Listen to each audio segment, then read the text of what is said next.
Male authors are outright sexist. When high school boys read books such as The Odyssey, they are exposed to male authors who create female characters solely for the purpose of the main male characters. These female characters are made to obey their man and not have opinions. Many movies, shows, and books that are targeted for high school students portray women very stereotypically, even prominent in classic movies such as Mean Girls.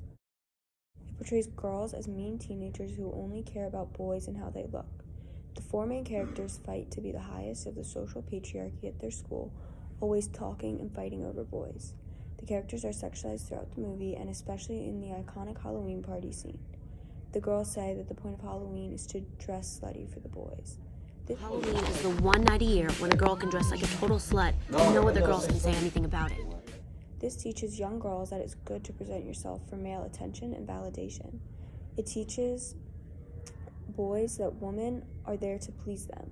Even movies and shows that are created for family viewing objectify women. Marvel movies are a great example. They dress women heroes in tight skin suits. They constantly dress the women heroes in tight skin suits, showing their body and curves. Even a movie series that I and many other children grew up watching is Star Wars. The director told all the female characters they are not permitted to wear bras on set and filming because, quote, there are no bras in space. They even go as far to give the main female character a role where she is enslaved by an enemy creature and forced to wear basically underwear for half of the movie. Do you know what all these classics have in common? They are all created by men. What are we teaching kids? Women are sex objects? That men are the superior gender? The Penelopiad by Margaret Atwood gives depth to female characters and highlights sexism in The Odyssey. We need more female authors to create realistic women and stop this stereotype of women just created for the male gaze. It is likely male authors and directors do a worse job of portraying a well-rounded female character compared to female authors and directors because they objectify, sexualize, and reduce women's roles in books, shows, and movies. A few men actually do give depth to female characters. An example of this is Moana, of which the story was written by several male authors.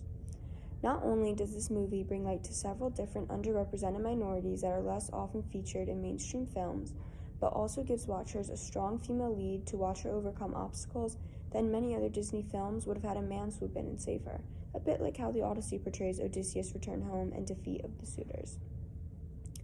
Although there is a male protagonist that helps Moana, he is not a romantic interest or knight in shining armor prince, and we get to see Moana find herself and save her home using her own wits and bravery. These men, however, are few and far between, and often don't have outstanding roles in literature. One example of this can be found when comparing The Odyssey by Homer and the Penelopiad by Margaret Atwood, which are two perspectives of the same story. One comparison between Penelope's character in The Odyssey and her character in the Penelopiad can be seen when Odysseus comes back in his disguise. In The Odyssey, she does not recognize him. However, in the Penelopiad, at that moment, she is just pretending she doesn't know, and even makes a statement on how men are arrogant. Quote, "If a man takes pride in his disguise skills, it would be a foolish wife who would claim to recognize him. It's always an imprudence to step between a man and the reflection of his own cleverness." End quote. Here, Atwood gives Penelope's character depth and reasoning to her actions, things she is never given in The Odyssey. Most female characters in The Odyssey do not have well-rounded roles and are only mentioned when benefiting Odysseus.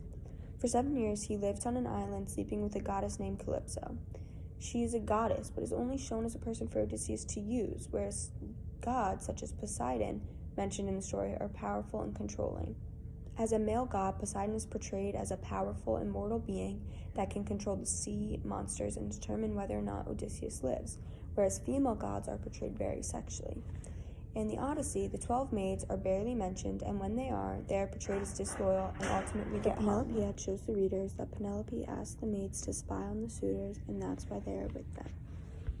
It also shows that they have a fake trial, and even the last portion of the book is from their perspective.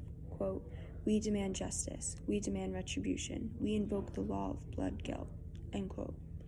Even though the judge ultimately dismisses the case, we still get Penelope's side of the story, which shows us that when he killed the maids, he knew they were raped. He just didn't like the fact they were raped without his permission. When written by a female author, the maids are given more rounded characters and context to their actions. We don't see this in The Odyssey. Odysseus is portrayed by Homer as a hero after slaughtering 12 unfaithful house servants. The Odyssey is one of the many male-written stories that portrays women as objects, which is very damaging to young teens. Harley Quinn is a very well-known character who starred in both Birds of Prey, written by Christina Hodson, and Suicide Squad, written by David Ayer, although she was shown very differently in both.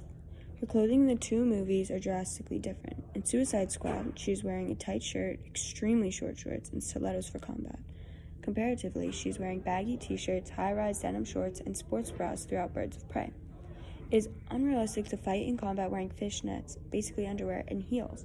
Her character in Birds of Prey is much more realistic and gives her a full character compared to her role in Suicide Squad.